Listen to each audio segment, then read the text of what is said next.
നമസ്കാരം. വീട്ടിൽ നിന്ന് കത്തിക്കരിഞ്ഞ നിലയിൽ നോട്ടുകെട്ടുകൾ കണ്ടെത്തിയ സംഭവത്തിൽ ജസ്റ്റിസ് യശ്വന്ത് വർമ്മയ്ക്ക് തിരിച്ചടി. വിഷയം പരിശോധിക്കുന്നതിന് പാർലമെന്റ് സമിതി രൂപീകരിച്ചതിനെതിരായ ഹർജി സുപ്രീം കോടതി തള്ളി. തനിക്കെതിരായ ആരോപണങ്ങൾ അന്വേഷിക്കാൻ പാർലമെന്റ് രൂപീകരിച്ച അന്വേഷണ സമിതിയുടെ സാധുത ചോദ്യം ചെയ്തായിരുന്നു ജസ്റ്റിസ് യശ്വന്ത് വർമ്മ ഹർജി സമർപ്പിച്ചത്. അന്വേഷണ സമിതി രൂപീകരണത്തിൽ ഈ ഘട്ടത്തിൽ ഇടപെടാൻ കഴിയില്ല എന്ന് കോടതി വ്യക്തമാക്കി. ഇംപീച്ച് നടപടികളുടെ ഭാഗമായാണ് വിഷയം പരിശോധിക്കാൻ ലോക്സഭാ സ്പീക്കറുടെ നേതൃത്വത്തിൽ 3-അംഗ സമിതിയെ നിയോഗിച്ചത്.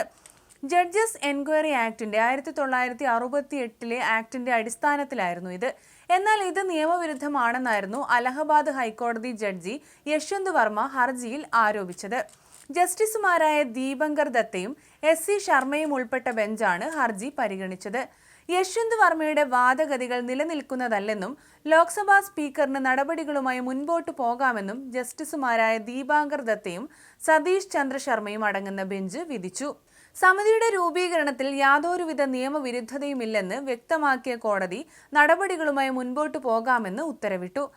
ഹർജിക്കാരന് ആശ്വാസത്തിന് ഒരു അർഹതയുമില്ലെന്ന് വിശ്വസിക്കുന്നതായി ജസ്റ്റിസ് ദത്ത വിധി പ്രസ്താവിച്ചുകൊണ്ട് പറഞ്ഞു. അന്വേഷണ സമിതി രൂപീകരിച്ചതിൽ നിയമപരമായ പിഴവുകളില്ല എന്നും കോടതിയുടെ നിരീക്ഷണമുണ്ട്.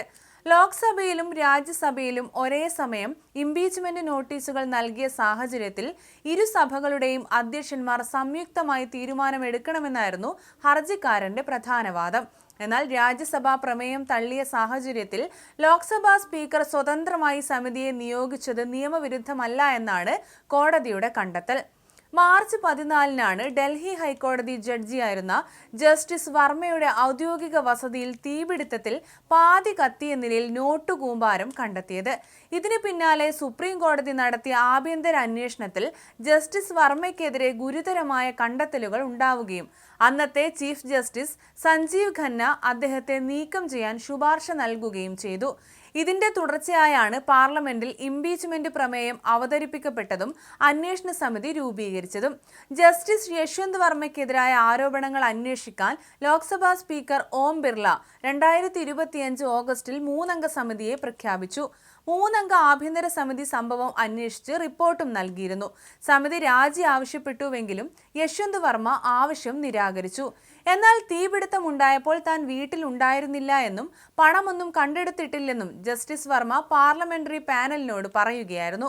സംഭവം നടന്നപ്പോൾ ആദ്യം പ്രതികരിച്ചത് താനല്ലെന്നും അതിനാൽ പോലീസിന്റെയും അഗ്നിശമന സേനയുടെയും വീഴ്ചകൾക്ക് ഉത്തരവാദിയാകാൻ കഴിയില്ല എന്നും കമ്മിറ്റിക്ക് നൽകിയ മറുപടിയിൽ ജസ്റ്റിസ് വർമ്മ പറഞ്ഞു. പിന്നീട് വിഷയം പാർലമെന്റിന്റെ പരിഗണനയിലേക്ക് എത്തിയതോടെ ജഡ്ജസ് ഇൻക്വയറി ആക്ട് പ്രകാരം അന്വേഷണം നടത്താൻ പ്രത്യേക പാർലമെന്ററി സമിതി രൂപീകരിക്കുകയായിരുന്നു. ഈ സമിതിയുടെ നിയമസാധുത ചോദ്യം ചെയ്താണ് ജസ്റ്റിസ് വർമ്മ സുപ്രീം കോടതിയെ സമീപിച്ചിരുന്നത്.